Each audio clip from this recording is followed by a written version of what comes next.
अस्सलाम वालेकुम six class. आज हम मैथ्स में यूनिट नंबर 6 जो है उसकी एक्सरसाइज 6.2 करेंगे। 6.2 एक्सरसाइज जो हमने स्टार्ट की हुई है, हम क्वेश्चन नंबर 4 तक उसके कर चुके हैं। आज हम क्वेश्चन नंबर 5 करते हैं इसका। क्वेश्चन नंबर 5 क्या है, 4 और 9 यानी 4 और 9 का वस्ती तनासुब यानी मीन प्रोपोर्शनल जो है वो हमने मालूम करना है इसमें।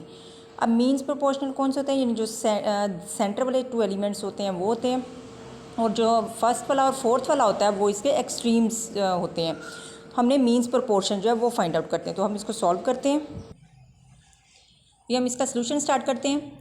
हम सबसे पहले हमने क्योंकि मीन्स प्रोपोर्शनल फाइंड आउट करने हैं, तो जो हम सपोज करते हैं कि वो हमारा मीन्स प्रोपोर्शनल जो है वो क्या है, x. Suppose mean proportional is x, यानी क्या है, फ़र्ज़ किया वस्ती तनासुब मालूम करना है, तो वो हमने फ़र्ज़ कर लिया कि वो एक्स है। अब हमने क्या करना है, दरमियान में हम एक्स लिखेंगे। फर्स्ट वाला और फोर्थ वाला हमें दिया हुआ है क्वेश्चन में 4 और 9। 4 और 9 हम फर्स्ट और फोर्थ पे लिखेंगे, सेंटर में हमने एक्स लिख लिए। अब हम ये फर्स्ट वाला और फोर्थ वाला हमारे क्या हो गए, एक्सट्रीम्स, और सेंटर वाले हमारे मीन्स हो गए। हम क्या लिखेंगे यहाँ पर, product of means is equal to product of extremes, यानी वस्तैन का हासिल ज़रब बराबर है तरफ़ैन का हासिल ज़रब। अब वस्तैन में सेंटर वाले आने हैं, यानी एक्स मल्टीप्लाई एक्स, और तरफ़ैन जो है एक्सट्रीम्स जो उसमें फर्स्ट और फोर्थ आएगा। 4 और 9 इनको मल्टीप्लाई करेंगे, एक्स और एक्स के साथ मल्टीप्लाई हुआ तो एक्स स्क्वायर हो गया, 4 और 9 को मल्टीप्लाई किया 36 हो गया। अब हम यहाँ पर हमारे पास जो है वो एक्स स्क्वायर है, और दूसरे पे 36 है। 36 जो है वो 6 का स्क्वायर होता है, तो 6 का हमने स्क्वायर लिख लिया। हमने वैल्यू एक्स की फाइंड आउट करनी है, एक्स स्क्वायर की नहीं करनी। तो एक्स की वैल्यू फाइंड आउट करने के लिए हम क्या करेंगे, यहाँ पर हम स्क्वायर रूट ले लेंगे। स्क्वायर रूट किसको कहते हैं, जज़र को कहते हैं।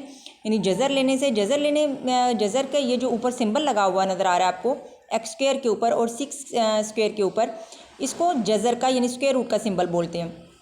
तो ये स्क्वायर रूट लेते हुए हम क्या करते हैं, जब स्क्वायर रूट लेते हैं तो स्क्वायर जो होता है ना वो इस स्क्वायर रूट के सिंबल के साथ ख़त्म हो जाएगा। जब हमारे पास वैल्यू एक्स है, जब हम स्क्वायर रूट ऊपर से हटाएंगे तो हमारे पास वैल्यू जो रह जाएगी वो सिर्फ एक्स की रह जाएगी। तो एक्स की वैल्यू जो है हमारे पास क्या आ जाएगी, यहाँ पर 6। तो इस तरह ये x जो है हमारे पास ये 6 ये क्या आ गया, so means proportional is 4 and 9 is 6। यानी ये हमारे पास इसका वस्ती तनासुब आ गया। बस 4 और 9 का वस्ती तनासुब 6 है। इस तरह ये हमने अपना मीन प्रोपोर्शनल यानी वस्ती तनासुब फाइंड आउट कर लिया। नेक्स्ट क्वेश्चन हमारा क्वेश्चन नंबर 6, अगर एक दिन में 6 सिलाई मशीनों में 150 शर्ट्स की सिलाई की जा सकती है, तो बताइए एक दिन में 225 शर्ट्स जो है वो लेने के लिए कितनी मशीनों की ज़रूरत होगी। अब हमने ये क्वेश्चन अपना सॉल्व करना है। यानी एक दिन में जो है वो 6 सिलाई, इसमें क्या दिया हुआ है, 6 सिलाई मशीनों का बताया हुआ है, और शर्ट्स कितनी सिलाई हो रही है 150। उसके बाद उन्होंने कहा है कि अगर 225 शर्ट्स हमने तैयार करनी है तो कितनी मशीनें हमें चाहिए होंगी। तो हम इस क्वेश्चन को सॉल्व करते हैं। सबसे पहले हम ऊपर क्या लिखेंगे, हमारे पास क्या क्या 2 चीज़ें हैं, एक तो हमें शर्ट्स के तादाद बताई हुई है, दूसरी मशीन्स की तादाद है, नंबर ऑफ़ शर्ट्स, और दूसरी साइड पे क्या है, नंबर ऑफ़ मशीन्स, यानी शर्ट्स की तादाद और मशीनों की तादाद। अब सबसे पहले क्वेश्चन में क्या था, 150 शर्ट्स जो हैं तैयार की हैं कितनी मशीनों से, 6 मशीनों के साथ। अब उन्होंने कहा है कि अगर हमने 225 शर्ट्स तैयार करनी है तो उसके लिए हमें कितनी मशीनें चाहिए होंगी, ये हमने मालूम करना है। तो इसलिए मैंने यहाँ पर एक्स लिख लिया। अब हमने अपने यहाँ पर जो भी ये नंबर्स लिख लिए हैं, अब हम सबसे पहले इसमें फाइंड आउट करेंगे कि इसमें हमारे पास प्रोपोर्शन कौन सा बन रहा है, डायरेक्ट प्रोपोर्शन या इन्वर्स प्रोपोर्शन। हमने दोनों की डेफिनेशंस पढ़ ली हुई हैं। अगर एक साइड पे हमारी ये क्वांटिटी इंक्रीज़ हो रही है, दूसरी साइड पे भी अगर इंक्रीज़ होगी वो, तो वो हमारा डायरेक्ट प्रोपोर्शन होगा। अगर एक साइड पे क्वांटिटी इंक्रीज़ हो रही है, दूसरी साइड पे डिक्रीज़ होगी, तो वो हमारा इन्वर्स प्रोपोर्शन होगा। तो इसमें हमने सबसे पहले फाइंड आउट करना है कि इसमें हमारा प्रोपोर्शन जो है वो किस टाइप का है। यहाँ पर है 150 शर्ट्स जो हैं वो स्टिच होती हैं 6 मशीन से। अगर हमारी शर्ट्स की तादाद जो है वो बढ़ जाती है, वो 150 से 225 हो जाती है, यानी शर्ट्स ज़्यादा हो गई जो हमने सिलाई करनी है, तो ज़्यादा शर्ट्स सिलाई करने के लिए इट मीन्स हमें मशीन्स जो हैं वो भी ज़्यादा चाहिए होंगी। तो अगर शर्ट्स की तादाद बढ़ रही है तो इधर मशीन्स की तादाद भी ज़्यादा होगी, दोनों तरफ क्वान्टिटी इंक्रीज़ हो रही है, तो ये हमारा डायरेक्ट प्रोपोर्शन है। इसके लिए हम एरो को शो करते हैं, जो इस साइड का जहाँ पर हमारी 2 क्वान्टिटीज़ लिखी हुई होती हैं वहाँ का एरो जो है वो हम ऐसे ऊपर से नीचे की तरफ ऐसे ही एरो बनाते हैं। इस साइड का एरो जो है वो हमारा चेंज होता है हमारे प्रोपोर्शन के हिसाब से। अगर हमारा डायरेक्ट प्रोपोर्शन है, यहाँ जैसे यहाँ पर डायरेक्ट प्रोपोर्शन बन रहा है, तो यहाँ पर हमारा जो एरो है वो सेम नीचे की तरफ ही आएगा। अगर डायरेक्ट प्रोपोर्शन हो, दोनों एरोज जो हैं वो नीचे की तरफ आएंगे। अगर इन्वर्स प्रोपोर्शन है तो इस साइड का एरो जो है वो आपने चेंज करना है, ये एरो का जो ये रुख है ये आपका ऊपर की तरफ हो जाएगा। डायरेक्ट प्रोपोर्शन में दोनों एरोज का रुख जो है वो एक साइड पर ही रहना है।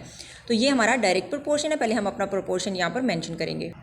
अब जैसे हमने अपने एरो लगाए हैं, अपने नंबर्स भी इस तरह लिखने हैं। एरो हमने ऊपर से स्टार्ट किया 150, सबसे पहले 150 लिखेंगे, उसके बाद नीचे 225 है तो 225 ये आ गया। यहाँ पर प्रोपोर्शन का सिंबल आ गया। यहाँ भी एरो हमारा ऊपर से शुरू हो रहा था, 6 पहले लिखा, फिर उसके बाद हमने x लिख लिया। अब फर्स्ट और फोर्थ एलिमेंट जो है ये हमारा एक्सट्रीम्स हैं, सेंटर के 2 एलिमेंट्स जो है ये हमारे मीन्स हैं। तो वही मेथड आगे, product of extremes is equal to product of means, यानी तरफैन का हासिल बराबर है वस्तैन का हासिल। जो तरफैन है उसमें फर्स्ट और फोर्थ वाला एलिमेंट्स जो है वो हमने लिखना है, यानी 150 मल्टीप्लाइड बाय x, और दूसरी साइड पे क्या है, सेंटर वाले जो 2 एलिमेंट्स हैं 225 मल्टीप्लाइड बाय 6। अब हम इसको आगे 150 को x के साथ मल्टीप्लाई करेंगे और 225 जो है उसको 6 के साथ मल्टीप्लाई करते हैं। अब यहाँ पर ये देखो 150 को x के साथ मल्टीप्लाई किया, 150x हो गया। अब यहाँ से हमने सिर्फ x की वैल्यू लेनी है, तो 150 के साथ यहाँ पर कटिंग हो जाएगा, और इधर इस साइड पर भी हमने 150 के साथ उसको जो है, यानी 150 इधर भी लिखा है तो 150 हमने इस साइड पर भी लिखा है, दोनों तरफ लिखा हुआ है।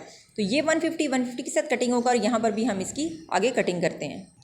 तो ये हमने यहाँ पर कटिंग की है। कटिंग मैंने किस टेबल से की है, ये 5 के साथ 225 को और 150 को कटिंग किया। 5 3 15 0, 5 4 20 और 2 बच के 25 बन गए, 5 5 25। इसके बाद फिर से मैंने 5 से की है, 5 6 30 और 5 9 45। अब नीचे 6 रह गया था, इस 6 को मैंने इस 6 के साथ काट दिया, यानी अब ऊपर नंबर जो हमारे पास बच गया वो 9। एक्स की वैल्यू जो वो आ गई हमारे पास 9।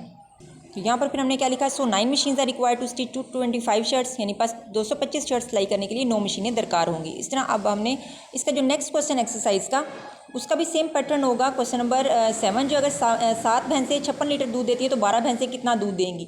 आपने ऊपर भैंसों की तादाद और दूध की मिकदार लिखनी है यहाँ पर, और यही पैटर्न फॉलो करना है जैसे हमने ये क्वेश्चन सॉल्व किया।